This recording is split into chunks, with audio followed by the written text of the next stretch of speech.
Light and peace, brothers and sisters. Topic of discussion today is summary of the ancient Israel locality. In my last video, I did a video about the locality of the ancient Israel, where they were located. Using Google Map and based on research, I was able to identify the ancient locality of Israel as being Namibia, South Africa, and Botswana. One piece of evidence that kept on eluding my head is that did Moses acquired a piece of land that did not belong to him? So now I'm going to go to the OahspeCollegeUniversity and show what Abraham said, because this verse is very critical in this research. Okay, and the first book of God, chapter 12, verse 21 to 24. Abraham asked concerning land. So this is a piece of land here. And Abraham is asking the question. And then he said, God said, consider the way of your God. Did I go to the king and to the rich man and say, give me your sons and daughter? No, but I went to those who were despised by the king and the rich, and I said, come, and they came. Verse 22. And when you came here, did I say, take the king's land or the rich man's?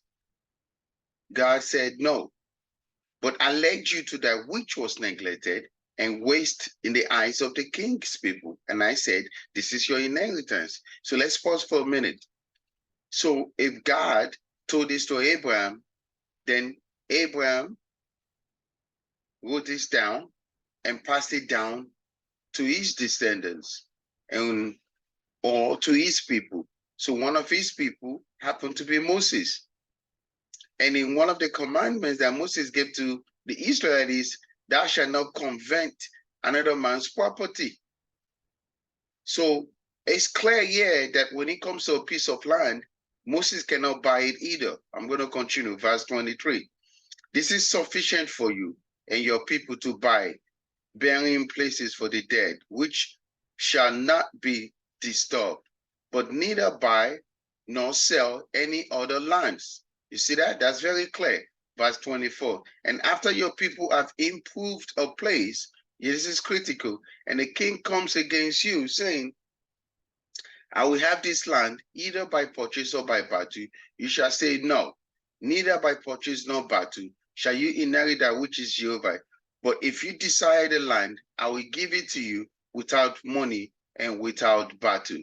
So here is clear. So Moses trying to get 4 million people out, according to this, would not want to battle with Egypt, with the Egyptian, to acquire land or to fight for land. So Moses needed to leave Egypt and go to a land, a piece of land that was not inherited by any human or any people. So that piece of land must not be occupied by a people or group of people. So if it was occupied by people, Moses cannot go in there. So it is clear based on this, okay? So because there's been a misunderstanding about this, I just wanted to pose this for a minute, saying that, you know, Moses cannot do this, okay? So now I'm gonna go to my official recording.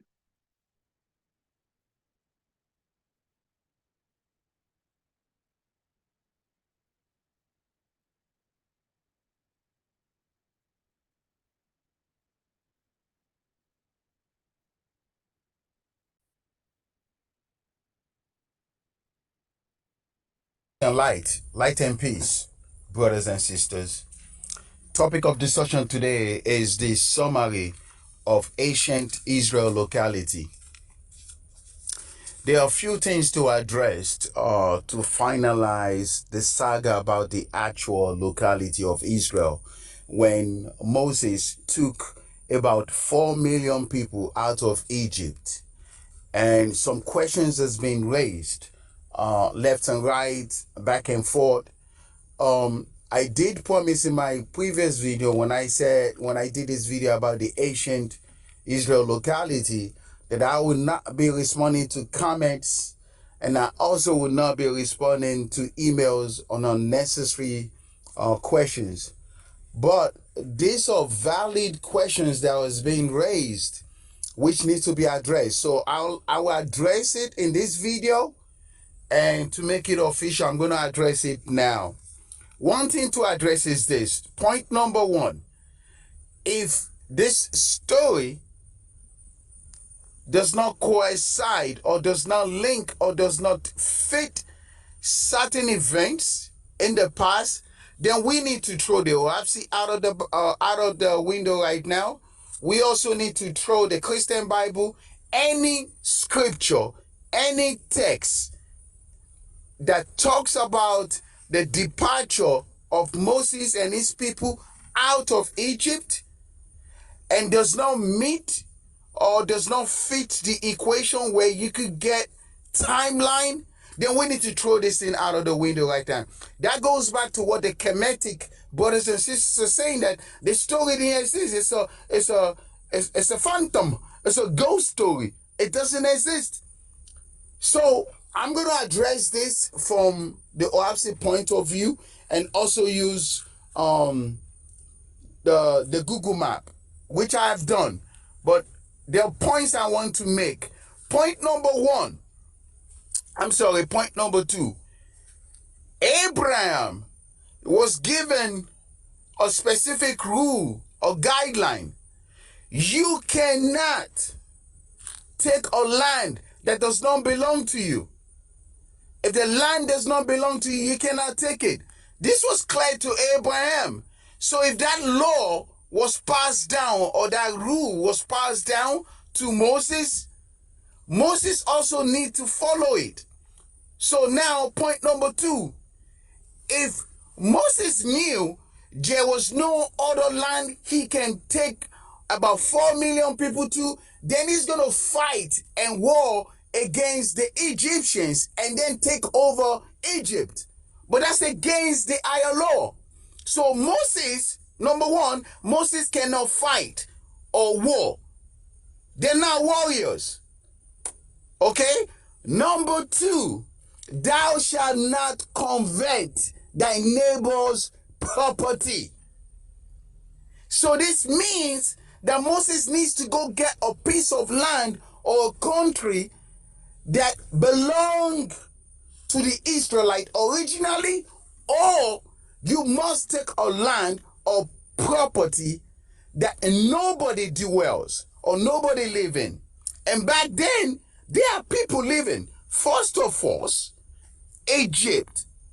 People were living in Egypt, so he can't take that land, because if he's telling let my people go, he can't take over the land.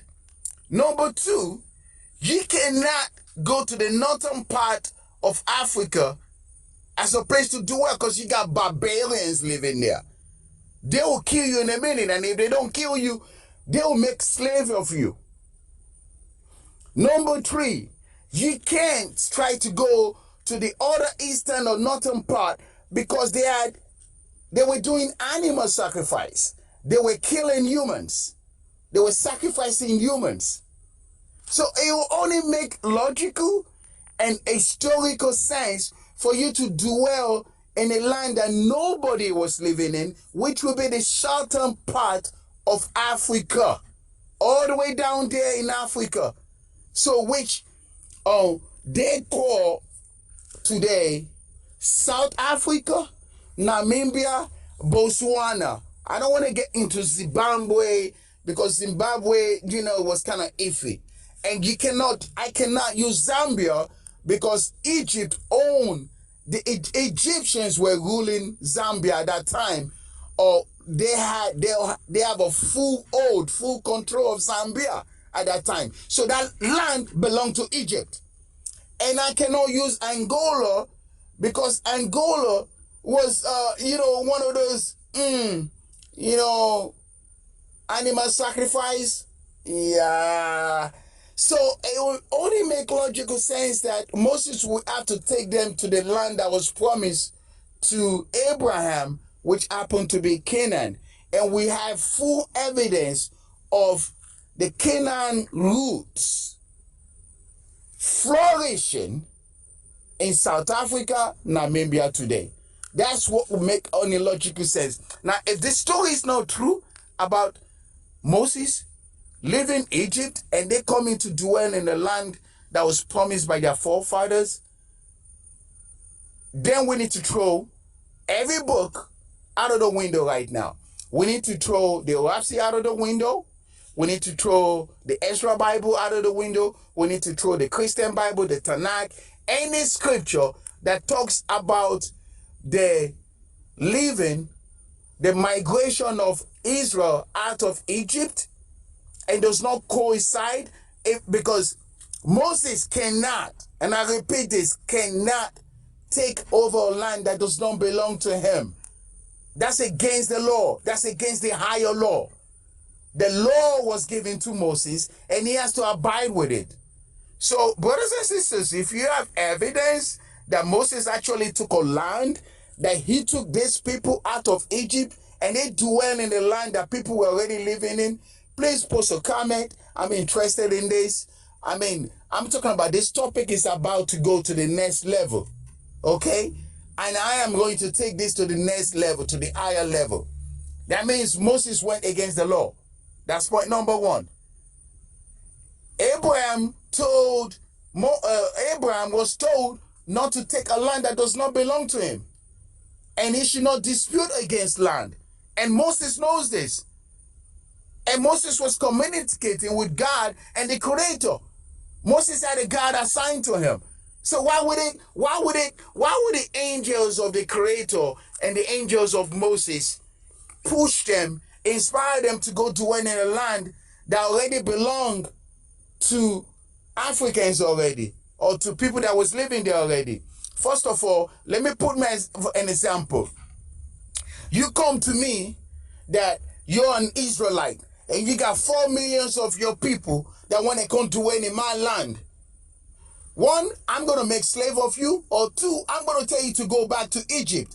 And there are evidence of the Israelites already complaining to Moses that you took us here to come stay until further notice, until you know where you're going to put us. And they're already beefing to Moses saying, hey, you took us to come down here, And Moses cautioned them that you got to have faith in the Creator. So there's no way, it's impossible. If Moses did this, brothers and sisters, if you have evidence that Moses actually took a land that did not belong to him, please post a comment or do a rebuttal video. Do a video and link me up. I'm interested in this topic. This is a hot topic because the Kemetic brothers and sisters are already saying that Moses never existed. That it's a fable, it's a phantom.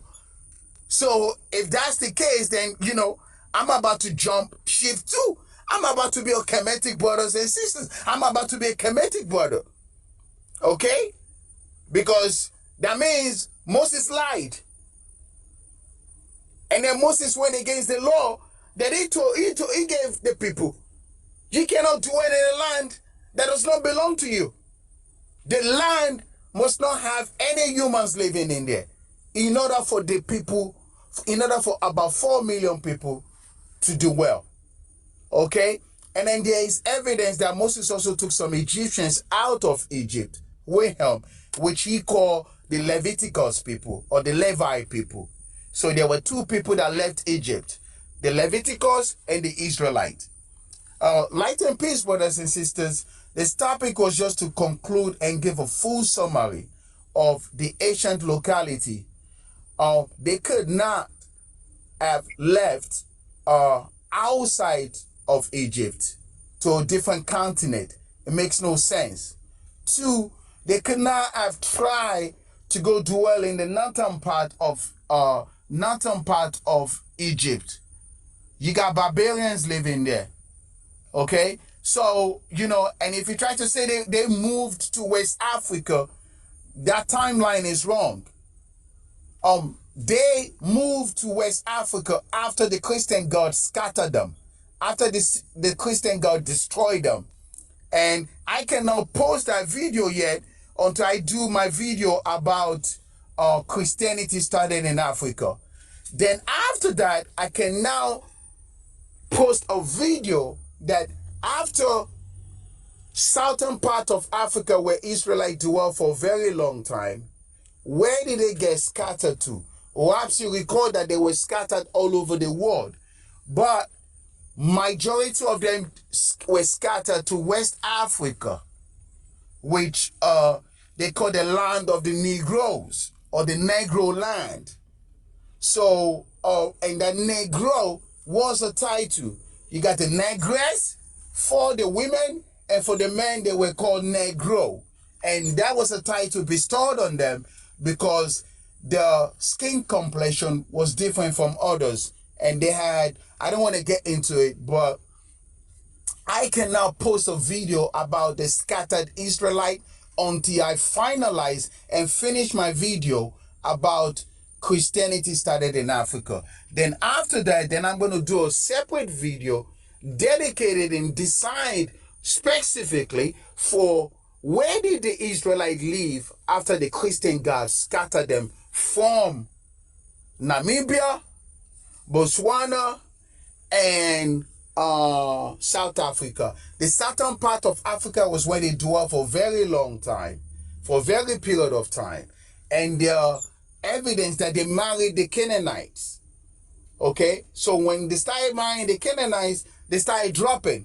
They didn't want to follow the peace policy no more, and things started going out of scale. Baal gained control of them. Astaroth gained control of them. The Christian God, which OahspeCollegeUniversity calls Luomon, gained control of the Israelite. So, but the Christian God by the name of Luomon took over Baal. So he cast Baal using the help of the Muslim God to cast him into hell, including Astaroth. So if Astaroth and Baal were cast to hell, now that means that the Christian God have a full control, 100% control on the Israelite. Now later on, he scattered them. Now, just to be clear, they did not get scattered because of ignorance or sin or disobedience. Okay? The Israelite was scattered by the Christian God, and in which I will get into in the near future. But the next video after this will be Christianity in Africa. Light and peace, brothers and sisters. Bye-bye now. And another interesting stuff was that the same God that spoke to Moses, the same God of Abraham that spoke to Abraham and gave him this piece of land is the same God that was assigned to Moses, which I'll show in this video, in this slide real quick, so that people can clearly see without sugarcoating that he was given this piece of land. He was given this evidence, and if an evidence was presented to him, then he needs to abide with this. So yeah, you have Moses who lived around the ark cycle of during the ark cycle of Ban in 1553 BCE. Now, yeah, it says in the book of Leviticus, chapter 4, verse 11, so my son, God of Kaoshivi, has raised up to you, O Lika, 3 men, Kapilia, Chine, and Moses, the fruit of the 6th generation in the lands of their father. And they are the faithful in me, holy men and wise. To this you shall send the gods of their forefather. Who was the God of the forefather of Moses? Which was Abraham was his forefather. And they're going to send his same God. To this you shall send the gods of their forefather, even to those who were beaten away by the guards of or evil. Right? So I'm just right here, book of Luke, chapter 10, verse 4. Luke said, to each of you I give for the period of dawn 10 million laborers from my Ethereum oaths, and these are the labors I allot to you. To Inene, go down to earth, to the land of Vindew, to inspire my mortal son Capelia and his followers. To Inlai, go down to earth, to the land of Japheth, to be inspired my son Chine and his follower. Here's where I'm going. To Inoar, go down to the earth, to the land of Egypt, to be inspired my son Moses and his follower. A tree shall restore the faith in this great division to the earth, to liberty and safety. And you, Inoar, shall deliver Moses and Phaetes, you see that, out of Egypt, and they shall cause their shape course westward, for they shall circumcise the earth and complete it by the time of Casman. Finally, in the book of Akabam, chapter 15, verse 27 to 30, the next day, Moses walked out, going into the woods to be alone, and for heavenly trouble was upon him. Heavenly trouble was upon an angel of Jehovah appeared in the flames of fire in a bush, calling Moses, Moses, my son. And Moses saw that the bush was not burned. And he said, here I am, I heard your voice. The voice said, I am the God of Abraham and the God of Isaac and Jacob. You see that? Moses said, what may I do for you? The voice, verse 29.